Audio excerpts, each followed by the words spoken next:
तो आज हम करेंगे मोशन इन अ प्लेन के 11th लेक्चर के रिवीजन। इसमें हमने दो कंसेप्ट पढ़े थे।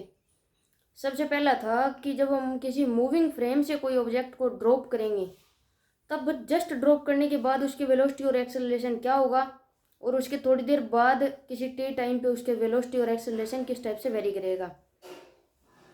तो ये तो हमें पता है कि किसी भी मूविंग फ्रेम से जब हम किसी ऑब्जेक्ट को ड्रॉप करते हैं तो वो उस मूविंग फ्रेम की वेलोसिटी को ले लेता है एग्जैक्ट, लेकिन एक्सेलरेशन को नहीं लेता है।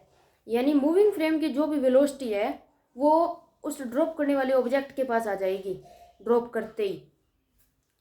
जैसे कोई बस चल रही है 50 मीटर पर सेकंड से चल रही है, मान लो उसके अंदर से हमने किसी बॉल को ड्रॉप किया तो जस्ट ड्रॉप करने के बाद उस बॉल की भी वेलोसिटी 50 मीटर पर सेकंड होगी।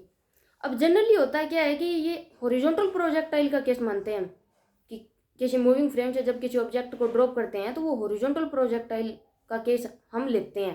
मतलब वैसे तो अलग अलग टाइप से वेरी कर सकता है, लेकिन हमारे जो क्वेश्चन आएगा या हमें जो करवाया गया है वो। अब इसमें हॉरिजॉन्टल वेलोसिटी तो वो होगी जो उस ऑब्जेक्ट जो मूविंग फ्रेम की होगी। यानी कि जैसे किसी बॉल को ड्रॉप किया तो उस बॉल की ड्रॉप करते टाइम में हॉरिजॉन्टल वेलोसिटी तो वो होगी जो उस मूविंग फ्रेम की है, यानी जो उस बस की है। और वर्टिकल वेलोसिटी उस टाइम पे उसकी होगी जस्ट ड्रॉप करने के बाद 0। और एक्सेलरेशन होगा जी, यानी ग्रेविटेशनल एक्सेलरेशन। बस का जब कोई भी एक्सेलरेशन हो यानी मूविंग फ्रेम का कुछ भी एक्सेलरेशन हो जो ड्रॉप हुई है उस ऑब्जेक्ट को कोई मतलब नहीं है, उसका जो एक्सेलरेशन है वो जी होगा ड्रॉप करने के बाद।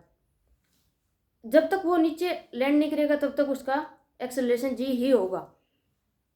अब जैसे जैसे ऑब्जेक्ट ड्रॉप करने के बाद मूव करेगा, हॉरिजॉन्टल प्रोजेक्टाइल को ट्रेवल करेगा, तो उसकी हॉरिजॉन्टल वेलोसिटी तो एग्जैक्ट वही रहेगी जो उस मूविंग फ्रेम ने स्टार्टिंग में उसको दी थी, क्योंकि हॉरिजॉन्टल में कोई एक्सेलरेशन नहीं है। लेकिन वर्टिकल में जी एक्सेलरेशन लग रहा है उस पर, तो वर्टिकल वाली वेलोसिटी चेंज होती जाएगी टाइम के साथ और जनरली इंक्रीज करेगी क्योंकि हॉरिजॉन्टल प्रोजेक्टाइल का केस है। और एक था कि जैसे लिफ्ट वाला केस था, तो लिफ्ट से बाहर जब हम किसी ऑब्जेक्ट को ड्रॉप करेंगे ना तब तो उसको ग्राउंड के रिस्पेक्ट में सोल्व करेंगे, और लिफ्ट के अंदर किसी बॉल या किसी चीज़ को ड्रॉप करेंगे तो उसको लिफ्ट के फ्रेम ऑफ रेफरेंस से सोल्व करेंगे, यानी लिफ्ट के रिस्पेक्ट में उस क्वेश्चन को सोल्व करेंगे हम। अब अगर पूछा जाए कि किसी मूविंग फ्रेम की मतलब कोई वी वेलोसिटी है या ए एक्सेलरेशन है, तो अब उससे कोई ऑब्जेक्ट को ड्रॉप किया है तो उसकी वेलोसिटी बताओ जस्ट ड्रॉप करने के बाद with respect to ground.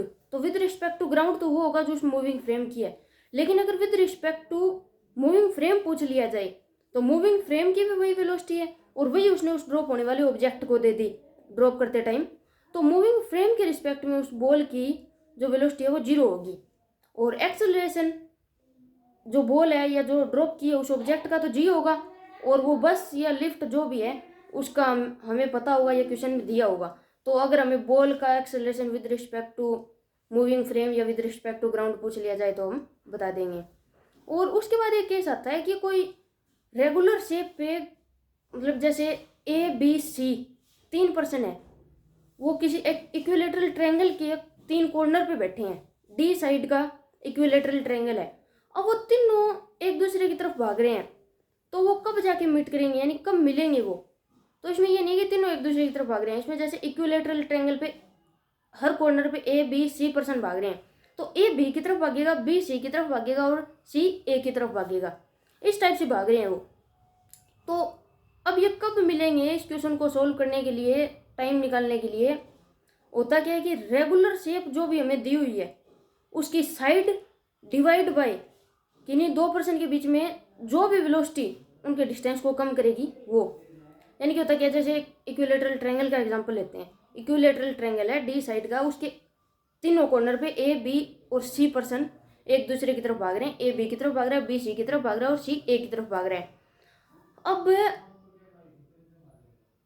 Time is equal to distance D, यानी इक्विलेटरल ट्रायंगल की कोई भी साइड एक डी डिवाइड बाय किन्हीं 2 पर्सन को लेंगे, जैसे ए और बी को ले लेते हैं। अब ए और बी की वेलोसिटी के दो कंपोनेंट होंगे, 2 ए वाली वेलोसिटी के होंगे और 2 बी वाली के होंगे। तो उनमें जो कंपोनेंट उनके डिस्टेंस को कम कर रहा है उनको तो ऐड कर देंगे आपस में, और जो उनके डिस्टेंस को बढ़ा रहा है उसको सब्ट्रैक्ट कर देंगे। और परपेंडिकुलर वाले डिस्टेंस का कोई लेना देना नहीं है, क्योंकि वो ना तो डिस्टेंस को कम करेगा ना बढ़ाएगा। तो जो अपोज एक टाइप से कह सकते हैं कि जो उनकी लाइन के अलोंग है ना, उन्हीं वेलोसिटी को हम देखेंगे। अब लाइन के अलोंग जो डिस्टेंस को कम कर रहे हैं उनको तो ऐड करेंगे, और जो डिस्टेंस को बढ़ा रहा है उसको सब्ट्रैक्ट कर देंगे, यानी डी बाई वेलोसिटी करेंगे। Time is equal to d by velocity. अब इसमें वेलोसिटी जो डिस्टेंस को कम कर रही है वो ऐड करेंगे और बढ़ा रही है वो सब्ट्रैक्ट करेंगे। और ये दो ही कंसेप्ट पढ़े थे इस लेक्चर में हमने। Thank you.